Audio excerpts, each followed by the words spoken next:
자, 이제 드디어 본격적으로 여러분들과 함께하는 사도행전이 시작되었습니다. 사도행전 시작과 함께 나타난 놀라운 소식은 뭐냐면요. 예수님이 드디어 승천을 하셨습니다. 그리고요, 예수님이 승천한 후에 예수님이 승천했던 그곳에서요, 제자들도요, 예루살렘으로 돌아갑니다. 이들은요, 예수님과 함께 했던 최후의 만찬을 했던 곳으로 추정되는 목요일 날 했던 바로 그 만찬 장소, 다시 말하면 마가의 다락방으로 추정되는 곳으로 다시 함께 모이게 됩니다. 그때 이야기를 먼저 한번 읽고 시작해 보겠습니다.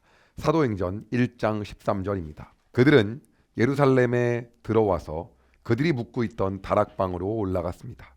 다락방에 모인 사람들은 베드로와 요한, 야고보와 안드레, 빌립과 도마, 바돌로메와 마테, 알페오의 아들 야고보와 열심당원 시몬, 그리고 야고보의 아들 유다였습니다.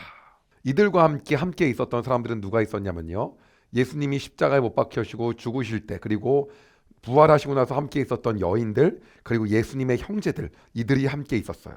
자, 우리가 앞에서 배웠지만은 함께 있었던 여인들은 그런 누구였는지를 한 번만 더 정리하도록 하겠습니다. 여기 보시면 당연히 예수님의 어머니인 마리아는 당연히 함께 있었고요. 그리고 여인들의 칭하는 한 대표적인 사람, 예수님이 부활하고 처음 만난 사람 누구죠? 막달라 마리아. 그래서 부활의 우리가 첫 증인이라고 얘기하죠. 그리고 이 막달라 마리아는 사실 예수님께서 그녀에게 있었던 7 귀신을 쫓아냈던 적이 있었죠. 그 다음은 또 누구 있었냐면요, 야고보와 요셉의 어머니 마리아예요. 그럼 여기 야고보는 누구냐? 여기서는요, 알페오의 아들이에요. 이들은 우리는 작은 야고보라고 합니다. 그래서 알페오의 아들이고요. 그리고 또는 누가 아들이 있습니까? 세베대의 아들 야고보가 있는데 거긴 큰 야고보. 여기는 어떤 거? 작은 야고보. 그래서 요 어머니가 있었고요. 그러니까 요 요셉은 우리가 아는 요셉과 전혀 관계가 없고요. 그 다음은 세베대의 아들들이 세베대의 아들들이 누군데요? 사도 요한하고요. 그 다음에 큰 야고보. 이게 세베대의 아들들이죠. 그리고 이 세베대의 아들들의 어머니를 성경에서는 여러 가지 상황으로 우리가 살로메라고 추정합니다.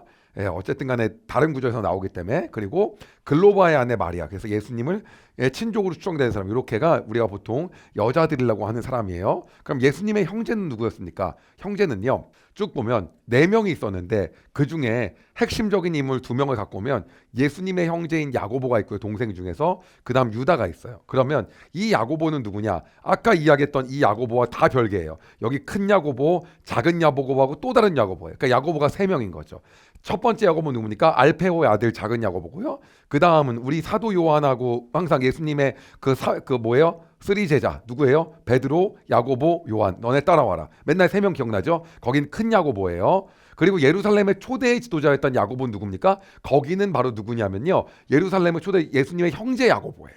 아시겠죠? 별개입니다. 그래서 부활 후에 이 야고보가 변화되고요, 신약 성경 야고보서의 저자는 바로 예수님의 형제 야고보를 얘기하는 거죠. 그 다음에 여기 보시면 유다는 여러분이 알고 있는 유다서를 기록합니다.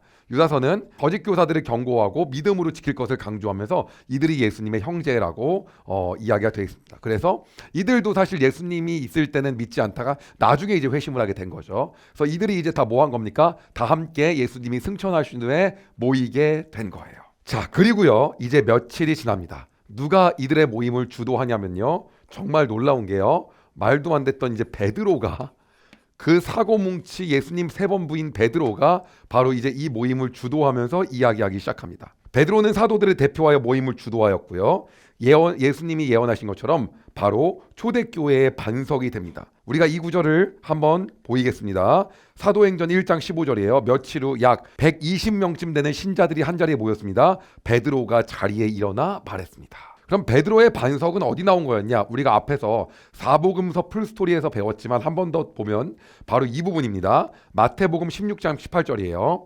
또 내가 내게 이르노니 너는 베드로라. 내가 이 반석 위에 내 교회를 세우리니 음부의 건세가 이기지 못하리라. 사실은요, 여기서 반석은요, 신학적으로 크게 3개의 해석이 있습니다.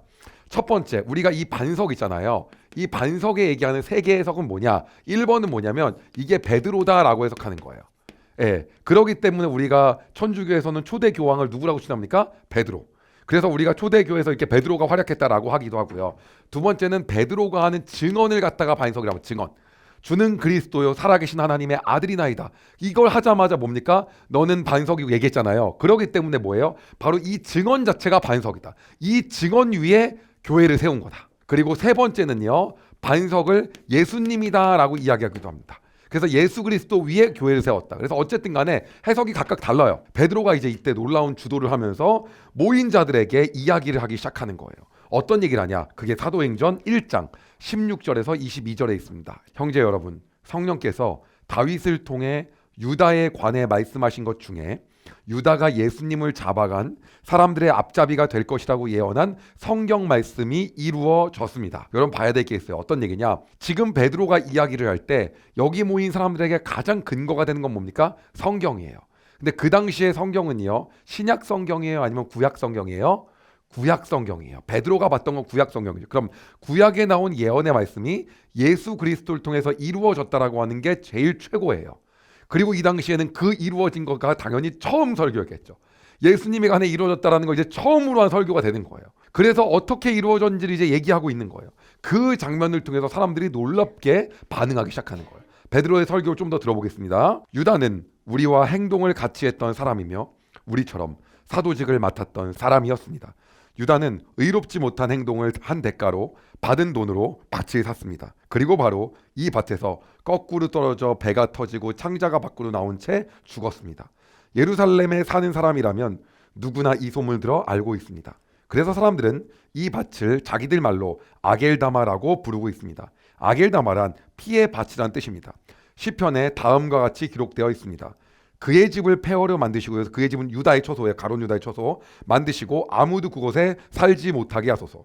또 시편 다른 곳에는 다른 사람이 그의 직책을 차지하게 하소서. 이제 유다는 끝났으니까 다른 사람이 차지하게 하소서라고 기록되어 있습니다. 그러므로 주 예수님께서 우리와 함께 이곳 저곳을 다니시던 동안 우리와 같이 다녔던 사람 중에서 한 사람을 뽑아야 하겠습니다. 뽑힐 사람은 요한이 사람들에게 침례를 주던 때부터 예수님께서 우리를 떠나 하늘로 올라가실 때까지 우리와 함께 있던 사람이어야 합니다. 그 사람은 우리와 함께 예수님의 부활을 증언하는 증인이 될 것입니다. 이제 뭡니까? 가룟 유다 대신에 누구를 뽑자는 겁니까? 다른 사람 제자 한 명을 뽑자는 거예요. 그리고 그것이 구약에 예언된 대로 우리가 하자라고 이야기하는 겁니다. 그러나 조건이 두 가지가 있습니다. 침례 요한에게 침례를 받을 때부터 예수님이 그 침례 받으실 때부터 지상 사역 동안에 줄곧 함께한 사람이어야 된다는 것과 두 번째는 부활의 주님을 목격한 사람이어야 되는 거예요. 이것이 이제 핵심이었던 거예요. 그리고 나서 이제 몇 명이 추천되냐? 2명이 추천됩니다. 그러자 사람들은 유수도라고 알려져 있고 바사바라고 불리는 요셉과 마띠아 두 사람을 추천했습니다. 자, 그리고 이들 중에 예수님이 원하는 분이 누군지를 위해서 이제 기도하기 시작합니다. 사도행전 1장 24절에서 25절입니다. 그때 사도들은 주님께서 모든 사람의 마음을 아십니다. 주님께서는 이 두 사람 중 누구를 선택하셨습니까?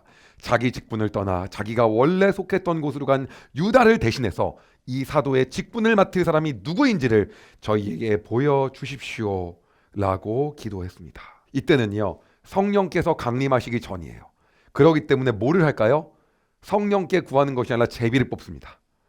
그리고 마침내 12번째 제자가 가룟 유다를 대신해서 뽑히게 돼요. 누구냐? 기도를 마친 후 제비를 뽑아보니 마띠아가 뽑혔습니다. 이때부터 마띠아는 다른 11사도와 함께 사도가 되었습니다. 마띠아는요, 공생의 기간을 함께한 사람으로 추정되며 예수님의 부활을 목격했다고 추정하고 있습니다. 그리고 많은 전승들에 의하면 팔레스타인 주변과 그리고 에티오피아 그리고 소아시아 지역인 튀르키예 지역에서 사역을 하였고 최종적으로는 참수를 당하였거나 돌에 맞아 순교했다고 전해지고 있습니다. 성경엔 안 나옵니다.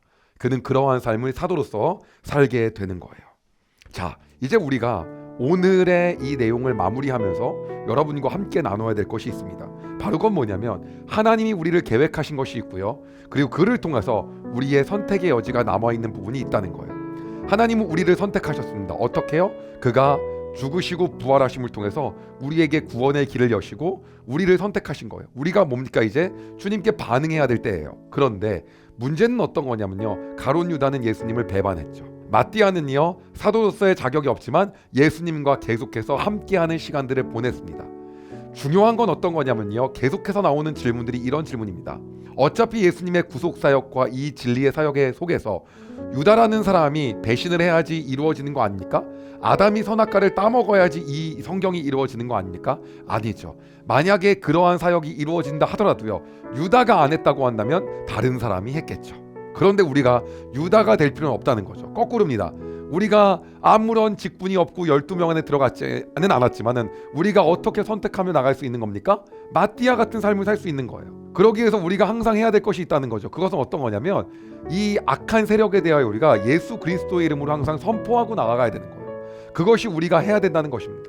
우리에게 유혹하는 것, 가룟 유다 같은 마음이 들어올 때 어떻게 하는 겁니까? 내가 이 시간 나사렛 예수 그리스도를 명하노니 내 마음가에서 계속해서 내가 누군가를 시험하고 싶어지고 무언가 유혹에 넘어지려고 하는 이 마음을 주는 악한 영아, 너는 떠나갈지어다라고 우리가 예수 그리스도 이름의 권세로 선포하며 나아가는 거예요. 그것이 우리가 해야 될 것이라는 거죠. 이를 통해서 들어보지도 못했던 사람이 12사도, 12제자 안에 들어가게 됩니다. 그리고 이제 놀라운 사도행전의 역사가 일어나기 시작합니다.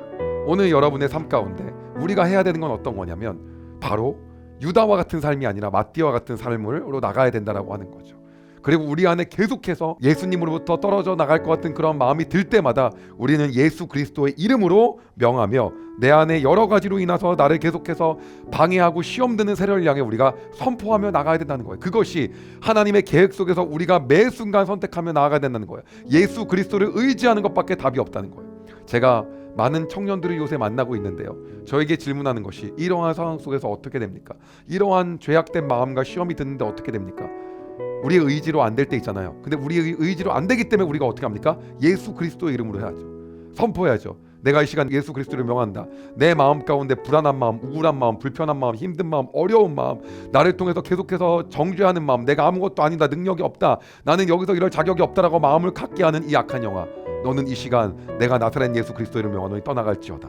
이것이 여러분들의 날마다의 삶의 어떠한 선포와 그리고 선택이 되기를 소망합니다. 이를 통해서 우리가 하나님 앞에 나아갈 수 있기를 소망합니다. 제가 기도하겠습니다. 주님, 예수님은 죽으시고 부활하심을 통하여 인류의 죄를 사하시고 우리를 선택하셨습니다. 그러나 우리는 사탄이 계속해서 우리를 유혹하며 우리를 방해하며 예수 그리스도께로 나아가는 걸 막습니다. 주님, 우리가 선택하며 해야 될 것은 오직 예수 그리스도의 이름 하나뿐임을 고백합니다. 예수 그리스도의 권세만이 사탄 마귀의 유혹을 물리치며 우리가 유다와 같은 인생이 아니라 오늘 예수님의 제자로 뽑힌 마띠아 같은 인생을 살 수 있음을 고백합니다.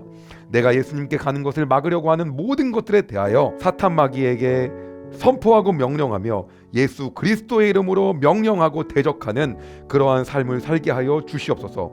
그리하여 하나님의 놀라운 역사 안에 유다와 같은 자가 아니라 사도로 선출되진 않았지만 결국에는 예수님과 끝까지 함께하여 12번째 사도의 복을 누린 마띠아 같은 인생이 되게 하여 주시옵소서. 오늘도 그러한 삶을 살기를 소망하며 살아계신 예수 그리스도의 이름으로 기도드립니다. 아멘. 여러분, 은혜 많이 받으셨나요? 이 영상을 통해 더 많은 사람들에게 하나님의 은혜를 공유하길 원하신다면 여러분의 구독과 좋아요가 꼭 필요합니다. 오늘도 여러분의 삶에 하나님의 은혜가 가득하길 진심으로 소망합니다.